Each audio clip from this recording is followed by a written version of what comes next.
हर हर महादेव, मैया भवानी की जय, शिव गुरु की जय, पार्वती माता की जय, कार्तिक गणेश की जय। एक बार प्रेम से बोलो सच्चे दरबार की जय। एक बार प्रेमवा से बोली दा गुरु बहिना कि शंकर भगवान की जय। हर हर महादेव, घर घर महादेव। चलिए गुरु बहिना, बाबा के दरबार में बैठल बनी जा। हम अनीता यादव बलिया से। बड़ा हमारा गुरु बहिना पूछे लो कि एक दीदी रौरा कहाँ से बानी, तो हम अनीता यादव बलिया से। बहुत सुंदर आप सबके बीच में हम एगो कथा छोड़ा तनी कि एक गुरु बहिना आदमी कहेला कि बनावे लनु है, बिगाड़े लनु है, दर दर के ठोकर खियावे लनु है। ओहे कथा में गुण बा कि एगो बाझिन के कैसे भोला जी पुत्र देले बड़ा। एक हमनी के कथा के माध्यम से सुने के बाद कि भोला जी के चरण में शीश झुकावला में हमनी के कितना गुण मिले के बाद। तो चलिए कथा की ओर चला जाए गुरु बहिना। हमरा है अनीता यादव के डमरू भजन के और अनीता के सोहर के खूब प्रेम से सुने के बाद आ सुन के और हमरा कथा के भजन के लाइक सब्सक्राइब करे के बाद। तो चलिए गुरु बहिना देखी एगो कथा बा कि एक गुरु बहिना दूगो दियादिन रहल लो। दूगो दियादिन रहल लो। बड़की जानी के भगवान भोलेनाथ दूगो बेटा देले रहल, लेकिन छोटकी जानी के कोनो संतान ना रहे, न बेटा रहे न बेटी रहे। ते गुरु बहिना भगवान के दरबार में लिखल बा कि हमनी के कर्म में बेटा बा बेटी बा कि नहीं खे, ये तो सब विधि के विधान बा। ते गुरु बहिना बेचारी खुदे दुखित रहत रहली, लेकिन सबका श्रद्धा होला एक गुरु बहिना जे भी थोड़ा सा सांवर बस श्रद्धा होला कि का हमहू गोर रहती, तनी केहू छोट बत का हमहू तनी बड़ रहती। सबका अंदर एगो ख्वाहिश होला, लेकिन जौन विधि के विधान बा जौन भगवान भोलेनाथ रच के भेजले बा ओके मिटावे वाला के बा है दुनिया में। ईर्खा से लोग केहू के बात सुन के धन संपत्ति कली, सब कुछ कर लिए गुरु बहिना, लेकिन दुई चीज जीवन में ना कर सकेला। ईर्खा से ना बेटा बेटी जन्म दी आ ना दिन के रात करी ना रात के दिन करी। यह दुगो ऐसा चीज बा कि अपना बस से बाहर केहू कितनो ईर्खा दे दे, धन संपत्ति से ईर्खा से कोली। ते गुरु बहिना बेचारी बड़की दयादिन रहली, कोनो बात में बझनिया केने गइल, बझनिया केने गइल, ताना मारा से गुरु बहिना बेचारी एकदम चुपचाप अपन काम करत रहे, भोले बाबा के पूजा पाठ करत रहे। आ जाके घर में बेचारी तनी रो ले, कहे कि का है भोले बाबा कहिया ले हमरा के दिन देखब।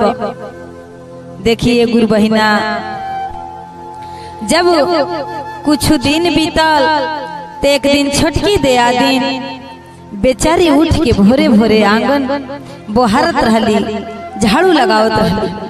बड़की दयादिन अपना घर में से उठ के अइली, कहतरी कि राम राम के बेरा बझनिया के मुंह देखनी, हमर कोनो काम सफल आज ना होई दिन भर।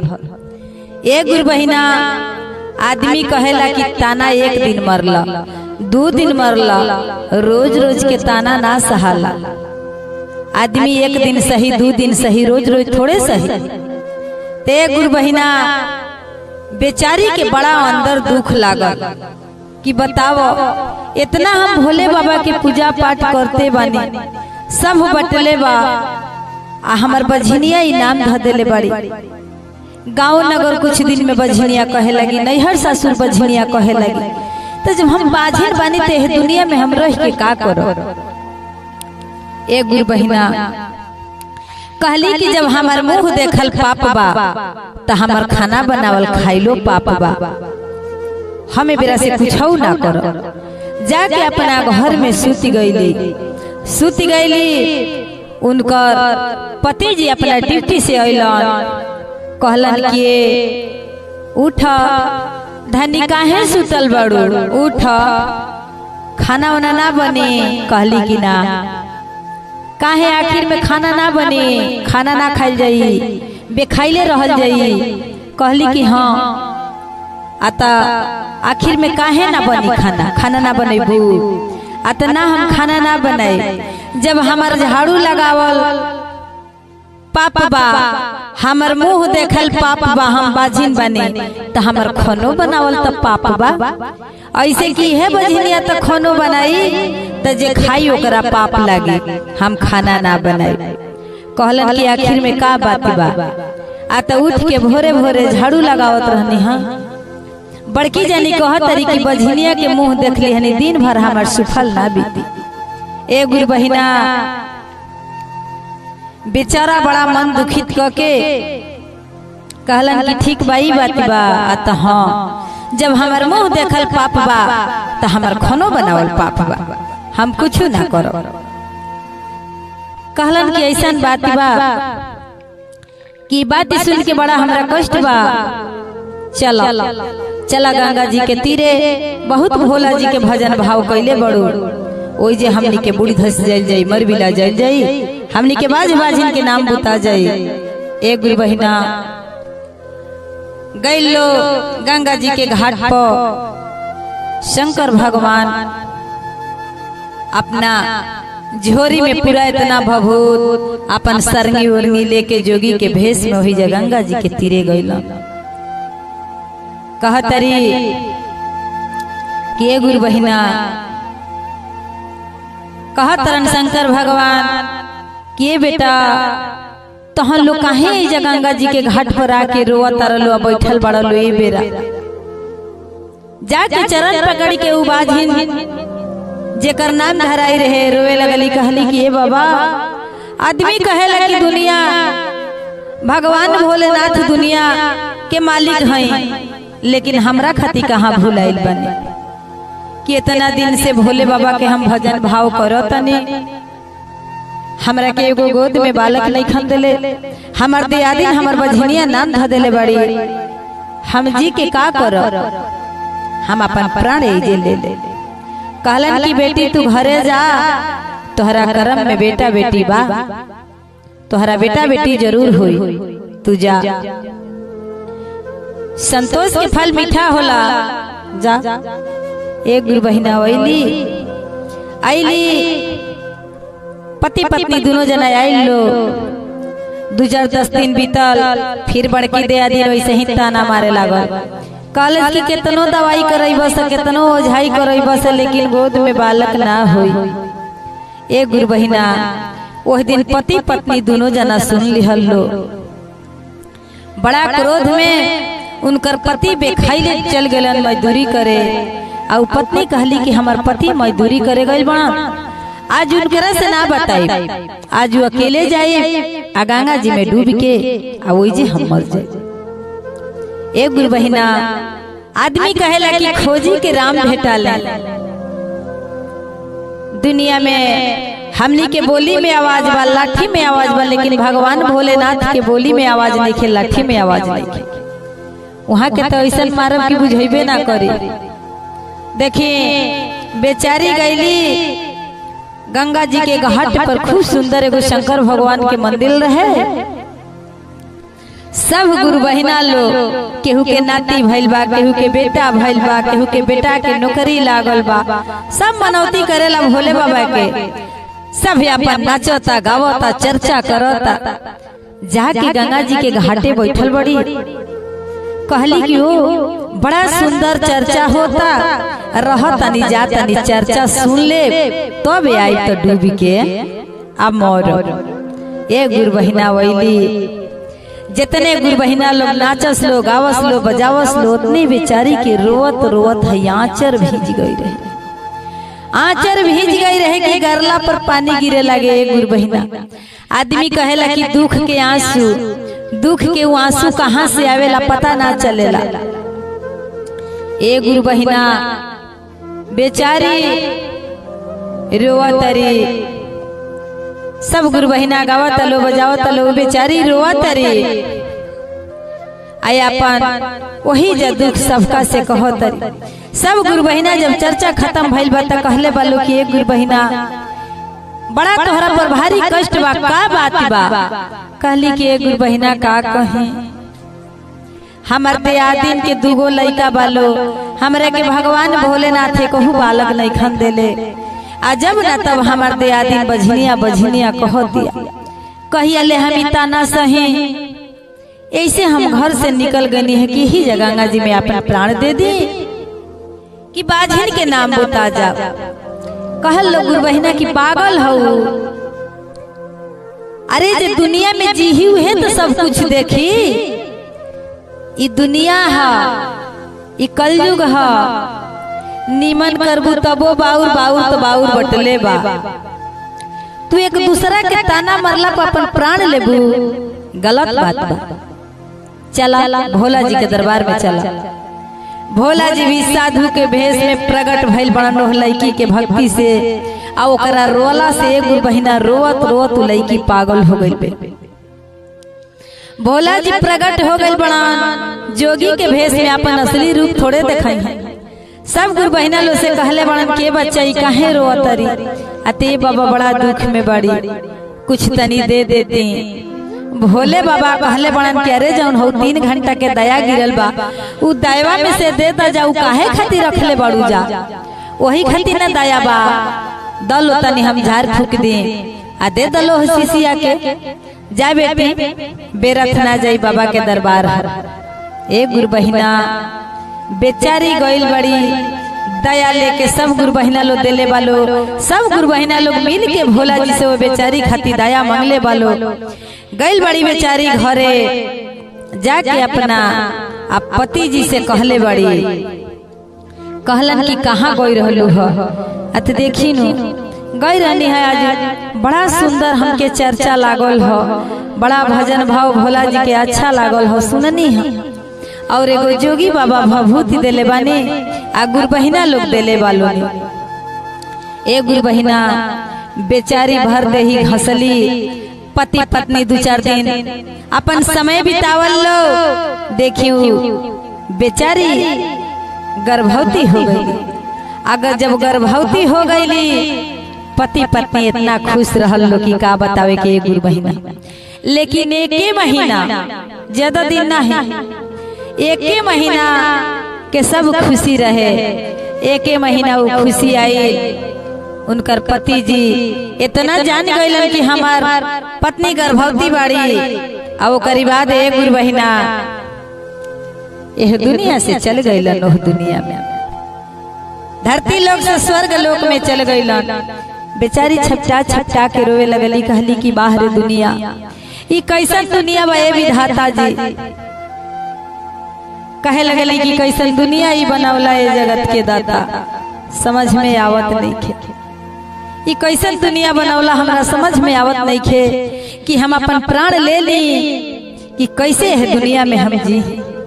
बेचारी छपटा छपटा के रोवतरी, जेकरा पेट में भी 1 महीना के बच्चा बा, केहू जाने केहू जनबो ना कैले रहे।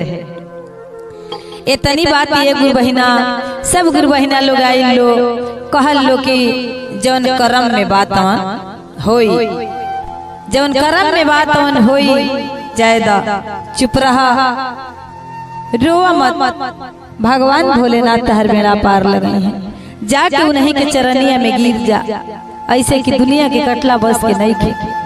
बेचारी रोगा के पटैली। एक गुरु बहिना 2 महीना बीतल, 3 महीना बीतल, जाके बेचारी एगो कोयरी के घरे मजदूरी करे लगली, झाड़ू बर्तन करे लगली, पेट में बच्चा पाले लगली। दियादिन जनलस की पेट में बच्चा बता ताना मारे लगल ए गुरु बहिना। यही से कहाला कि दुनिया है निमनों के हंसी बाउरों के हंसी जरूरे हंसी, बिना ताना मरले तो दर्द याद रही नहीं। तो देखी कहे लगली कि जाती है कोइरिया के घरे, ये हमरा देवर के बच्चा थोड़े है, कोनो के पेट में एक बच्चा पलता। आज ले हमार देवर जी अल्लाह त लइके ना भइल ह, अब कहाँ से लइका हो गए। वो बेचारी सुन के रोए, जाके केहू से ना लेकिन भोले बाबा से जरूर बेचारी कहे। ए गुरु बहिना जब इतना बात सुनलस, जाके वो कोइरी से कहलस कि देखा हैसन हैसन हमार दियादिन हंसतरी। कहली कि कौनो बात ना, तू हमरा कहे रह कर खा, तो हर बाल बच्चा होई, हम बानी ना हम देख। ए गुरु बहिना खोजी के राम भेटा ले। बेचारी देखी कहे लगली कि हम बानी, हम तहके सब कुछ कर। ए गुरु बहिना खूब सुंदर भोले बाबा के दरबार में खूब सुंदर लइका भइल बना। आ लइका भइल बना बेचारी देखी कि खूब रोअ तरी कह तरी क्यों। एगो बालक बिना हमर स्वामी जी तड़पत चल गइलन है दुनिया से, बाहरी दुनिया बाहरे भोले बाबा। अब हमारा आँखी देखई नहीं। ए गुरु बहिना बेटा के पोसे लगली मजदूरी करके, पोसत पोसत जब बेटा 18 साल के हो गइल, सब मिल के कहल कि अपना तू लइका के बियाह कर दो, कहिया ले मजदूरी करबू। जब से तोहर पति मर गेलन तब से मजदूरी करत चली अइली। वाह ए गुरु बहिना अपना बेटा के बियाह कैली, पतो ही घर में अइली, तभी जास मजदूरी करे। मजदूरी कह के एक दिन अइली तो अपना डाँड़ा में से चाबी खोल के अब पतोहिया के अपना कह तरीके बहू हैलो आज के बाद से तू मलिकाई बन जा, ऐसे कि हम जानी काम करे के हमरा घरे आ जाई चल जाई, हित बा नात बा गाँव बा नगर बा। तो तू कहली हमरा के तकबू आ कहली हमके बोलेबू, तू है चाबी ले ले रहा आज ना तो काल तू ही ना हमरा खाती बाड़ू के हमरा खाती बा। ए गुरु बहिना आदमी कहेला कि बेटा को बेटा हो जाला लेकिन माई को माई ना होले। अपना बेटा के अपना पतो हो के सब माई के सबका सास के दिल में जगह बा। ए गुरु बहिना उ जाना तरी कि हमर पतो हमार बाड़, लेकिन चली आगे के खेला देखे के बा। ए गुरु बहिना चाबी दे दिहली, जाके मेहनत मजूरी अपन करे लगली। एक दिन अइली तो छोटे पर से शंकर भगवान के पूजा करत रहली। जब उनकर दियादिन ताना मारत रहली तबे से अइली तो काम पर से अइली बेचारी नहा धो के आ कहली कि खाना ना खाई। जाके अपना पतो से कह तरीके बहू हमके 10 रुपया दो, देखा है जब बड़ा सुंदर चर्चा होता तनी जाई भोले बाबा के चर्चा सुन ले आई। पतोहिया कह तारी कि बहुत मनमानी कैलू आ बहुत चर्चा में गइलू, हमरा लगे पैसा नहीं खे, उतने नहीं जा आ जरा घरे काम कैले बड़ू ओकरे घर से मांग के ले आओ, पैसे ना चाउरो ले ले खर्ची नहीं खे। अदहन बैठाव तनी आ चावलो लेके वही है। ए गुरु बहिना सास बेचारी रोत गईली ओह कोइरिन के घरे, कहली कि बाबू हमके कुछ पैसा दे दे, आज खर्ची नहीं खे। अब भोले बाबा के चर्चा होता प्रसादी खाती। वो बेचारी कोइरिन मजबूर रहली, कहली कि बाबू देखा ना आज पैसा नहीं खे, काल बैंक पर जाइब तो उतार के ले तहर काल पूरा पैसा दे दे, काल चह के दे दे। ए गुरु बहिना बेचारी कितना अपना पतोही के मन ले रहली। आके कह तरी कि बेटा 10 रुपया दे दा चर्चा में जाए खाती, आ काल ही पैसा कहली काल चावल वाल मैं खरीद के ले आई, आज पैसा ना दिहली बाहरे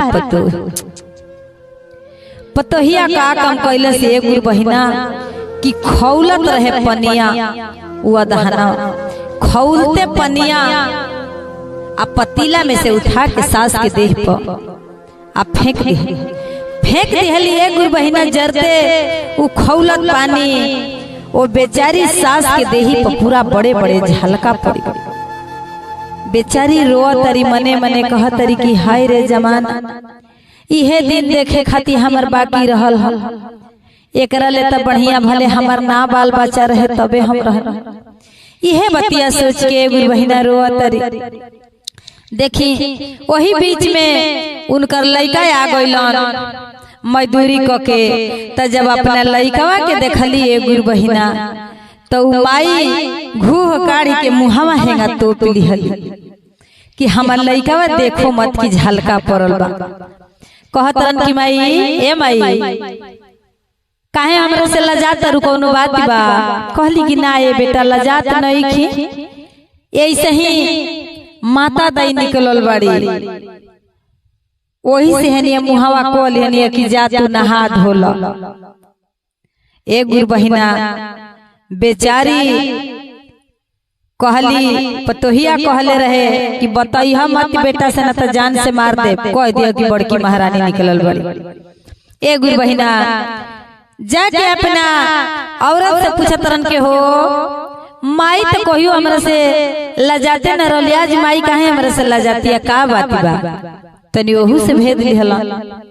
कहली कि जनतनी बड़की महारानी निकलल बड़ी, मैं देहिया पे झलका पड़ गइल बा, वही से लजातरी।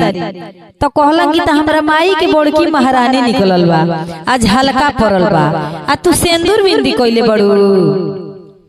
महारानी निकली त सिंदूर बिंदी कइल जाला।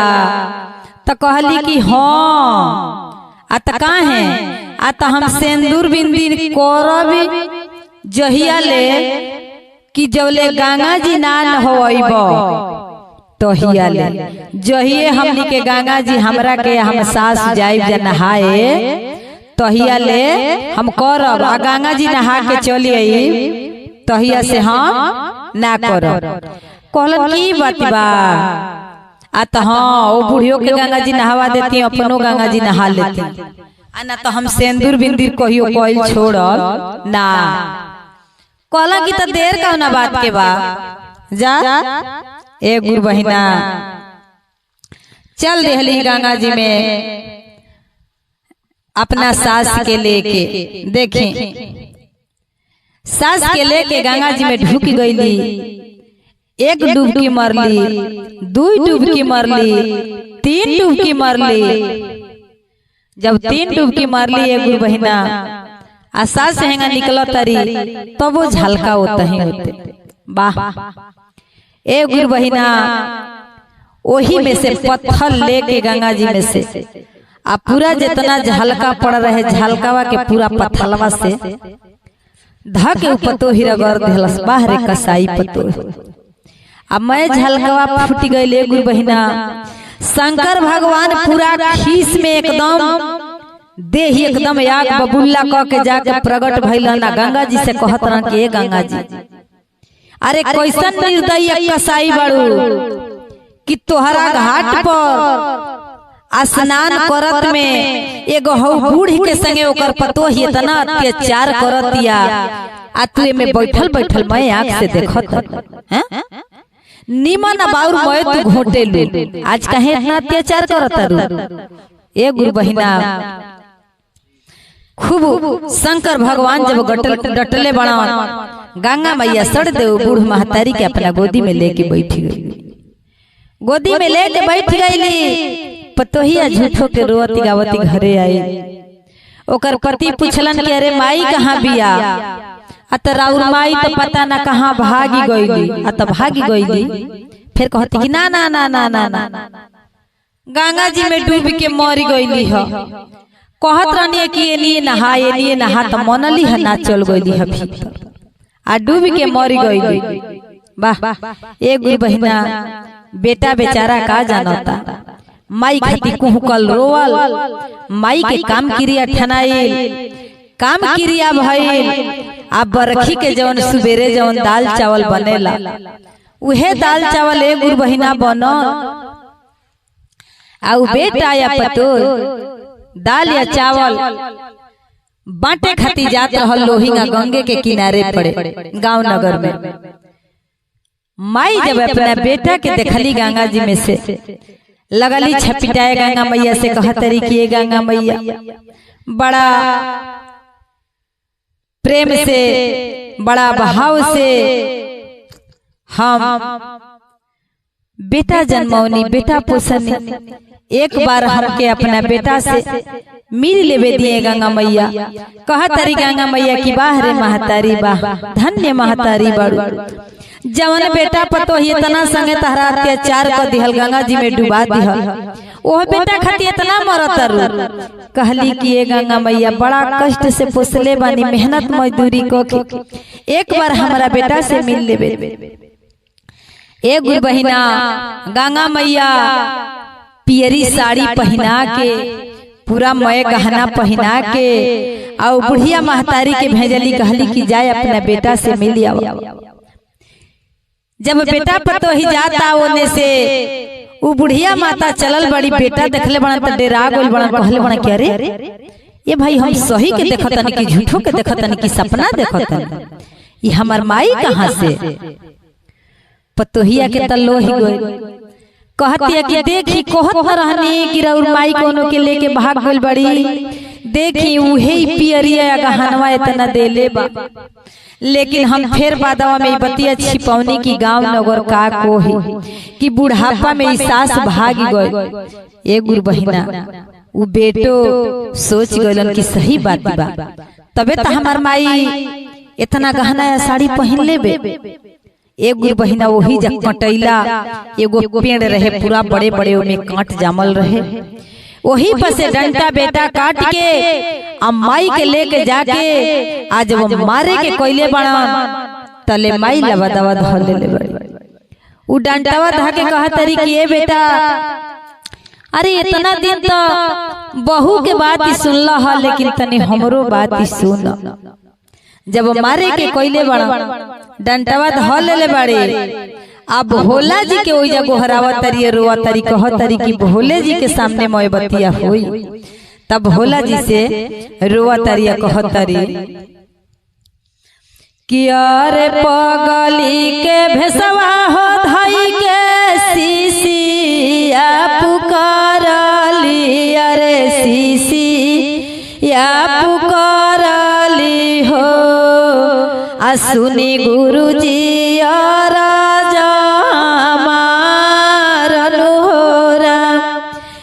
रमा हो, अरे सुने गुरुजी राजा मारनु हो राम। तो देखिए इतना बात जब कहले बड़ी कि हम पागल के भेष में अपना गुरुजी के पुकारा तने, आज हमार गुरुजी ना वही हैं तो कहिया वही हैं। देखिए कैसे शंकर भगवान वो शिष्या खाती चलल बना कि पर्वत पहाड़ा पर से शिवा गुरु आइले, अरे शिवा गुरु आइले हो आ कह शिष्या दिलावा के बातिनु हो राम कि रामा हो कह शिष्या दिलावा के बातिनु राम। कहलन की का बात बा शिष्या, अपना दिल के बात ही कह तरिए गुरु बहिना कि का हम कहिए गुरुजी दिलावा के बतिया, रे दिलावा के बतिया हो हरोई रोई करेली पुकारनु हो राम कि रामा हो रोई रोई करेली पुकारनु हो राम। ए गुरु बहिना कहतरी कि का हम अपना दिल के बात कहीं ये भोला जी बेचारी रोअतरी ए गुरु बहिना। देखी भोला जी से कहतरी कि स्वामी हमारे रहले गुरु जी बड़ा सुखवा कोइनी अरे बड़ा सुखवा कोइनी हो स्वामी के मुँह है दुखवा परल हो ए गुरु जी स्वामी के मुँह है दुखवा भइल हो। कहली कि ए भोला जी स्वामी हमर जवले रहलन तवले हम बड़ा सुख कोइनी, स्वामी हमर मर गइलन ते इतना हमके दुख हो। और का कहतरी कि दरवा दे दवाए गुरु जी घर से निकलले अरे घर से निकलले हो दुखवे विपत्तिए कटनी दिन अनुहोरा किरम हो दुखवे विपत्तिए कटनी दिन अनुहोरा। कहली कि कितना कष्ट में हम अपन दिन कटले बनिए गुरु जी। देखी गुरु जी से कहतरी जोगी के भेष में आयल बनता मैं पतिया लइकवा सुनता कहतरी कि 8 महीनवा हो बेटा गर्भ में रखनी अरे गर्भ में रखनी हो हनौए में दिहानी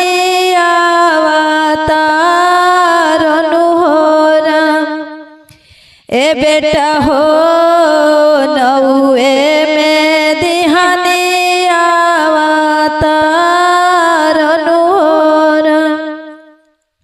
ए गुरु बहिना कहतरी के बेटा 9 महीना तहके पोसनी तहके जन्म देहनी।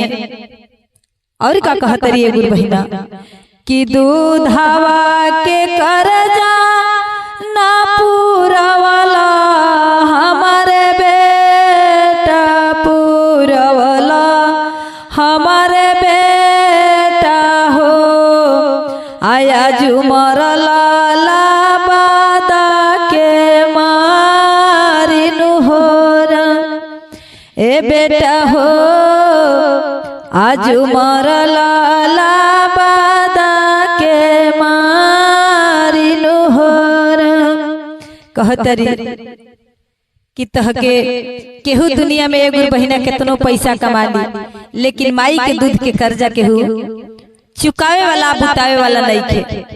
माई के नेकी कबो केहू भर ना सकेला एगो बहिना। देखी माई रोतरी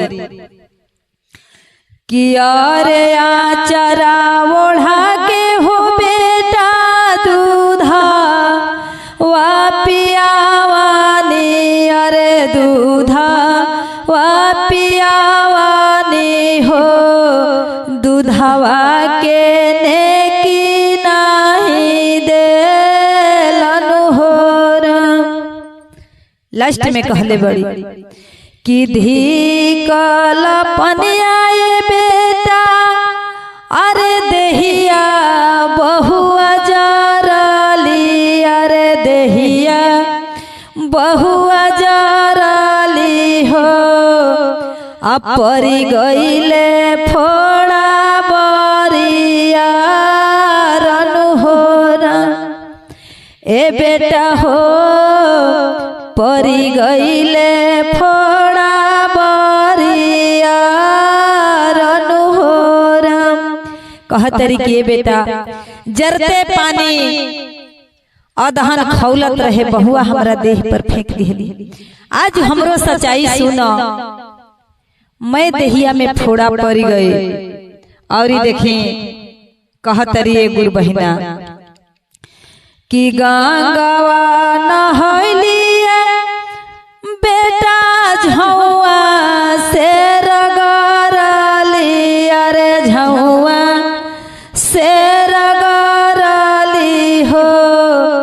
गंगा मैया लिहाली अपना गोद में हो ए बेटा हो।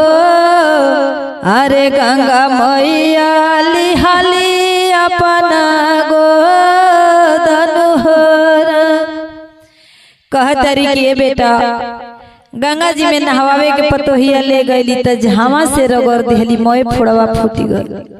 गंगा मैया अपना गोद में ले लिहली ए बेटा ए तेरे जात रहल बर्दाश्त ना भइल हो। हम तोहरा के देखे खाती चली एनी है ए बेटा। ए गुरु बहिना आदमी कहेला कि जे के राम ना मरिहे ओके मारे वाला के बा। देखी बेचारी रो रो जब इतनी बात कहली तौले देखी पतोहिया धह के कहती करे का बतियावतनी। अब माई आ गईली न इनकरा के जंगल में ले जाके छोड़िए। कहलन बेटा कि माई जंगल में ना जाई हमहू जाई माई के संगे संगे जाए के अपना माई के गुरु बहिना धह के बेटा लगलन रोवे। कहलन कि बाहर एक कसाई मेहरारू यह मेहरारू पर हम विश्वास करके अपना माई के आज तक ले अंधविश्वास में रखले रहने। माई के धह के इतना रोलन माई के हाथवा पकड़ी पकड़ी के खूब अपना के मरवावस। कहस के माई कितनो हमरा के मरब तो वो हमार दर्द ना होई हमार पाप खत्म ना हो। कहलन की दुष्ट कहीं कि तू जो माई हमार जंगल में ना जाई माई के संगे हमहू जंगल में जाई। माई के लेके जंगल में चल रहलन ए गुरु बहिना। वही जब बैठल बिया पतोहिया देखी जब माई बेटा चल गई लो शंकर भगवान के मई लीला पूरा भारी पीपर के पेड़ ओइजे बन गइल। पीपर के पेड़ बन गइल इतना सुंदर हवा बहे लागल। पतोहिया वही पेड़वे के नीचवा बैठा रहे वही जब ओकरा नींद लाग गइल सुती गई। देखी दूगो चिल्होर दोनों ओर से आई। अब शंकर भगवान वजह से पेड़वा हटी गई। दूगो चिल्होर आई दोनों अखिया निकाल के अब मारी उनकरा के खोद खोद के खाता। देखी सास एगो सासे हो कहली कि बाबू चला तनी देखल जा बहू कहाँ बाड़ी नात नतुड़ घरे बार रोत होई चला देखल जा बेटा कबले जंगल में रहल जाई। कहलन कि मने इतना तह के कर देहलस तबो नहीं खुमाना तहर मोह हो तने बा। अते बेटा तोहरा खाती मोहिया बान कैसे तू अकेले रहबा कैसे तोहर जिंदगी कटी। बाह एगो बहिना एगो महतारी के दिल शायद केहू के पत्थर होई न त महतारी के दिल एगो मोमबत्ती है। जैसे मोमबत्ती पिघलेला वैसे ही माई के करेजा पिघलेला एगो बहिना। आई लो तो देखता लो कि तो मैं चिल्हो खत एगो बहिना सास गुरुजी के ध्यान धलेले बड़ी कहली कि हे गुरुजी अनर्थ होता। जवन उ कैली उनकरा के सजा मिल गई। लेकिन एगो बहिना कह तरी कि हे भोला जी हमरा बेटा खाती हमरा खाती हमरा पतोही के जीवित करी दोनों आँख दी हे भोले बाबा। जवन उ कैले रहली हतन उनकरा करने के फल मिल गए। शंकर भगवान कहलन कि मान गई ये शिष्या मान गई बने कि एगो महतारी अपना बेटा खाती अपना पतोह खाती का से का कर सकेले जा। हमार शिष्या हऊ जौन मंगले बड़ू तौन तोह के देले बनी लेकिन तोहरा खाती देता नहीं तोहरा पतोही खाती ना। एगो बहिना शंकर भगवान दोनों आँख दिहला पतोही ठीक भाई नजर से नजर सास में ना मिलावे पति में ना मिलावे। जाके सास के पैर धऽ के रोए लागल कहलस कि माँ कितनो हमरा के मारब कितनो पीटब कितनो गरी आए तो वो पाप भराए मान के नहीं खे। आज के बाद से हम जानब कि रौरा हमार महतारी है रौरा हमार देवी देवता हैं उतना हम रौरा के सेवा करबे माँ। एक बार हमार पीठ ठोकी के हमार गलती सही माफ कर दी। एगो बहिना कितनो बेटा बेटी नलायक हो जाई लेकिन अपना माई बाप के नजर में वो महान बा। तो चलिए अगर जो हमारी कथा अच्छा लागल होई तो खूब प्रेम से सुनब जा और सुन के हमारा चैनल के लाइक सब्सक्राइब करो।